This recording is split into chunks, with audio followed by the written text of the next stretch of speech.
everyone, welcome back to the Cottage Kitchen. I'm Cheyenne with the Rosevine Cottage Girls, and today we are going to be working on some Concord grape jelly.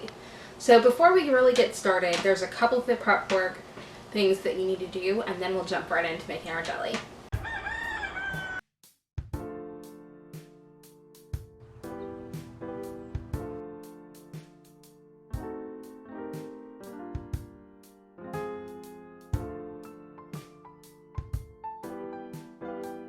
So, before we start on our jelly, we're going to want to get your boiling water canner pot or a steam canner. I'm going to be using the boiling water canner just because this is what most people probably will have on hand. So we're going to go with that today, and we can come back and do one on a steam canner later.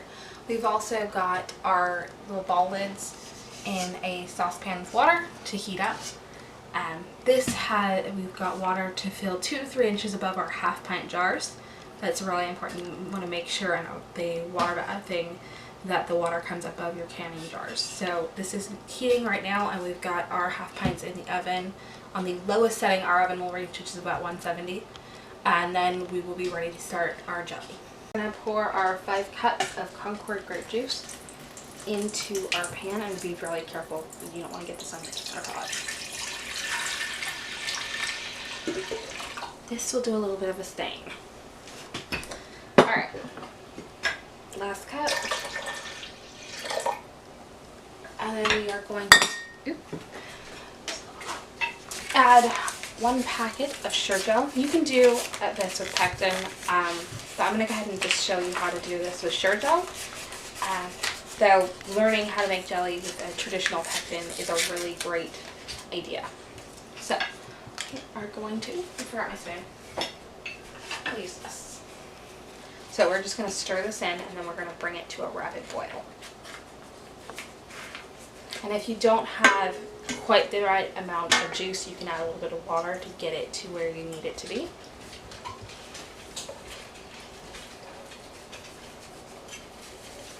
Up to 1/2 cup. There we go. We're going to get it all mixed in.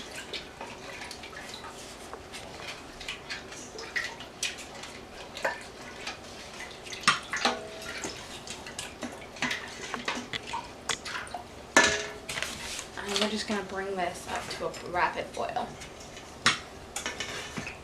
And we're going to add a 1/2 teaspoon of butter. This is totally optional, but it helps to reduce the foaming.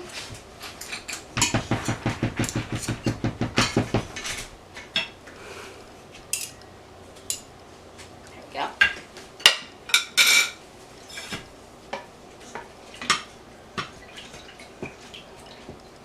Alright, so we will be back as soon as this hits a Okay, so we have reached a rapid boil, and you'll know that when you are stirring and it does not break the boiling cycle.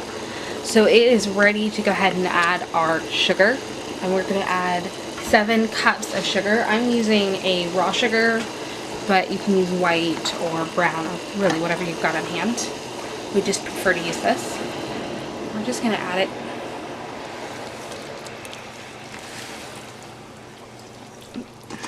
Broken in a little bit better before I keep going.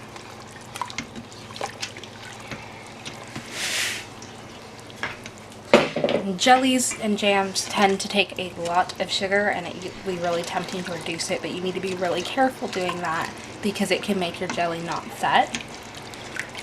So make sure if you are doing a low sugary jelly that you find a recipe for that. But if you think about it, if you're going to eat jelly on a biscuit or a piece of toast, you're not going to eat a cup of it. You're going to have a teaspoon of it or whatever normally. So even though it's high sugar, it's not like you're going to eat a ton of it. You're not going to eat the whole jar. So keep that in mind too.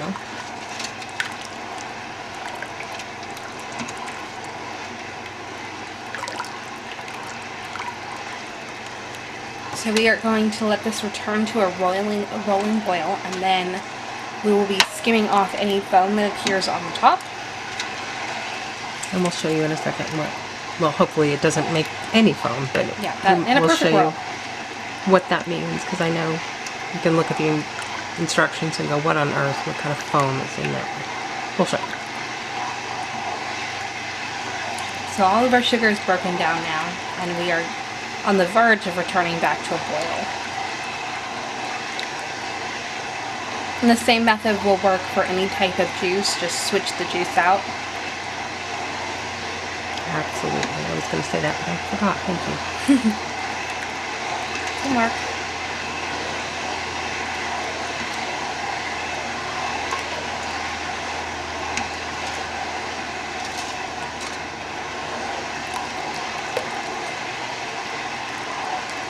We've also done the same idea, but when we went to jar our jelly, we will add pieces of candied fruit to it just to add just a little bit of interest to the jar. It's totally not necessary, but it's something that we enjoy doing, something like our violet jelly, which we'll cover in another video.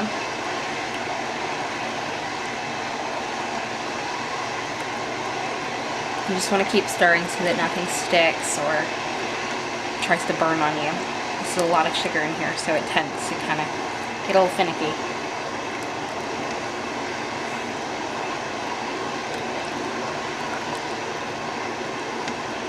You can also do this with homemade juice. You just need to strain out any solid bits.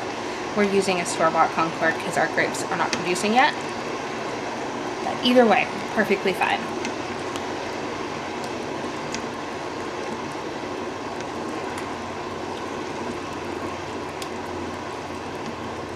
Almost there.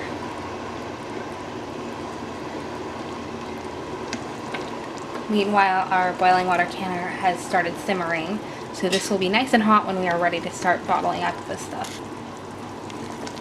There we go.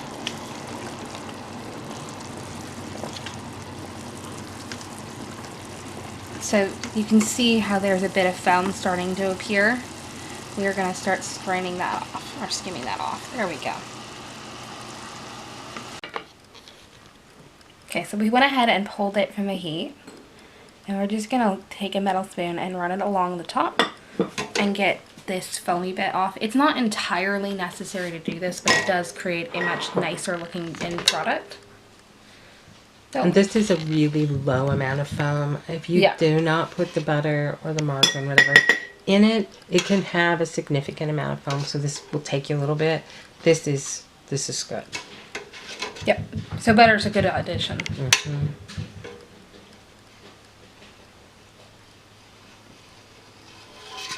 And you don't have to get a teeny piece, but just it gives you a nice clarified jelly if you do. Okay, we'll be right back.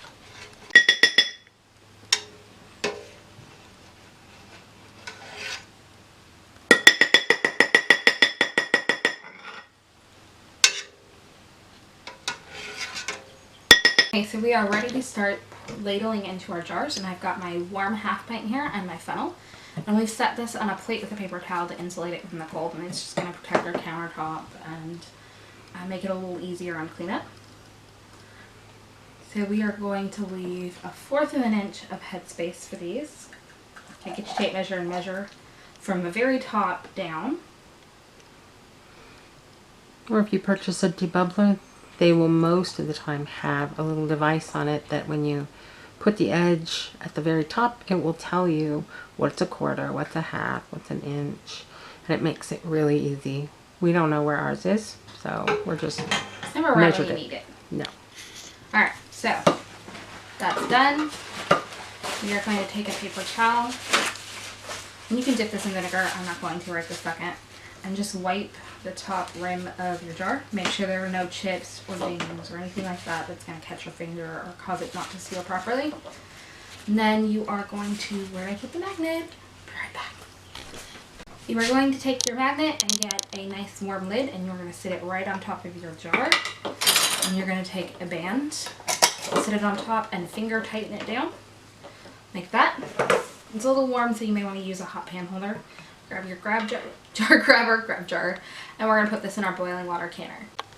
So before you put any jars in here, you're going to want to make sure you've got a rack at the bottom of your canner, and this is going to keep them from breaking, bouncing. Just going to insulate them a little bit.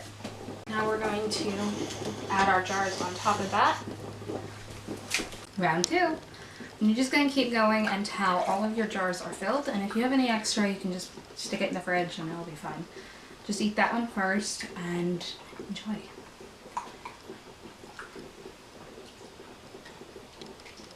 Almost there. Yep. There we go. filled. Don't tell Mom.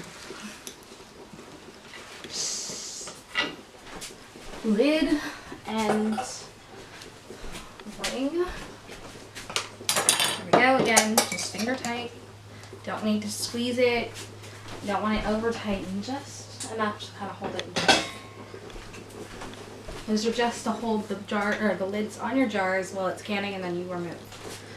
Get another jar out of the oven. You're going to want to keep your jars in the oven where it's going to keep them nice and warm, so it's not a shock to the glass when it goes from the counter to your pot. And what happens when you have a shock of temperature in your jars? They break. And it's very sad.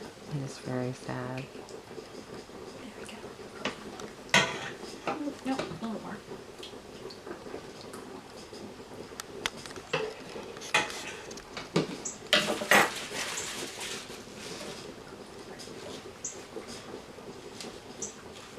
Clean the rim. Magnet. Don't be like me and try to stick your fingers in the warm water. Just asking for trouble. Finger tight. Lifter.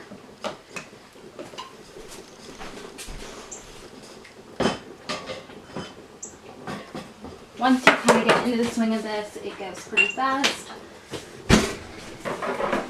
Especially if you have a friend or a family member to do it with you. Everybody has a job, so somebody's pulling the jars, somebody's wiping and putting the lids on, and somebody's putting them into the canner. It goes super fast. It does. And it's fun. Lots of laughter and... Turn on a good audiobook and you've got a great family event. Absolutely.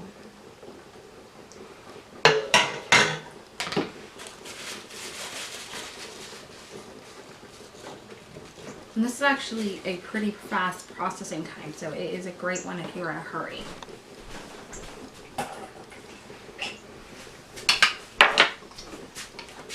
And a great one to do with the kids because it's super easy. Mm-hmm. And get your kids involved. I mean, Absolutely. there's heat, you know, there's stuff that could be dangerous, but people have been doing this for years and years, and it is an art that needs to be passed down. It is so important. So teach them safety, but teach them the art, because it is something beautiful that women and men have been doing for years and years and years, and it needs to be preserved.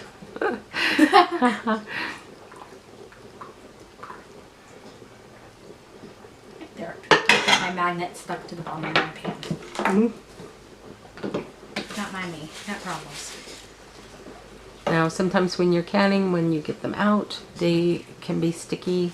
If you're doing something with some oil to it, it could be greasy. So you always want to, when you're done, you're going to sit them on the towel and let them cool for 24 hours. But after they're cool, give them a washing in your sink with a little soap and water. Just to kind of sponge them down, rinse it off, and get it nice and dry. And they're ready to label.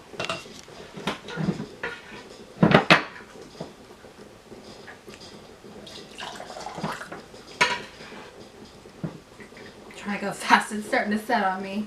Is it?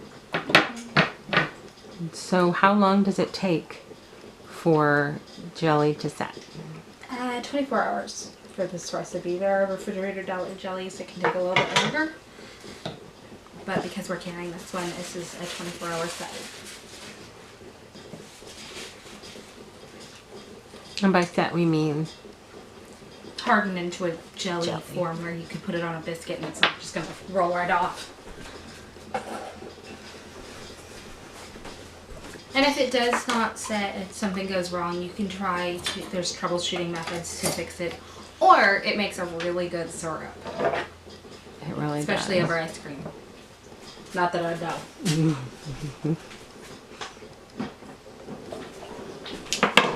Oh, forgot my jar.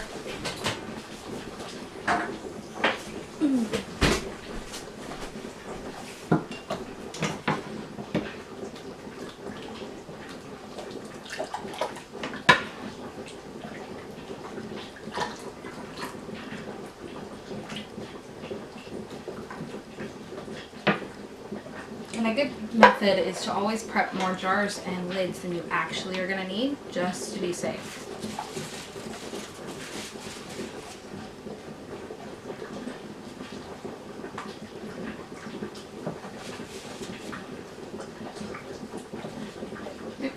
Lid. Okay, you both can come. They didn't want to part. Like you and Brianna had to come together. They're twins, by the way. Into the water, in the jar.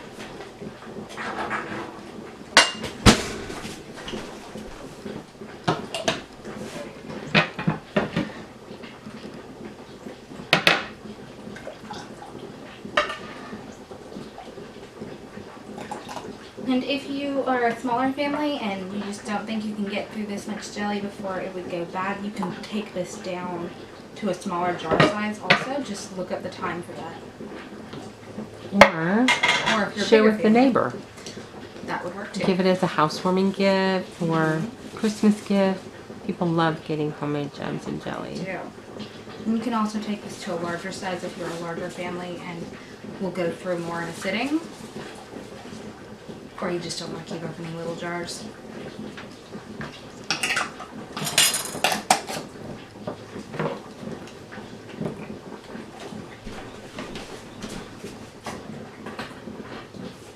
I think we got about one more left in that pan.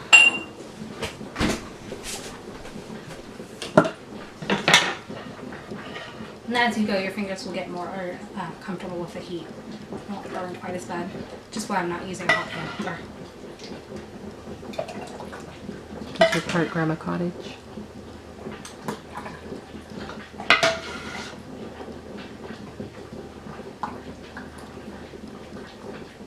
there we go. We got a little bit in this pan, so I guess we'll be doing some sampling. Unfortunately, we didn't make bread today, so we'll have to scrounge the pantry for something to eat it on. There we go.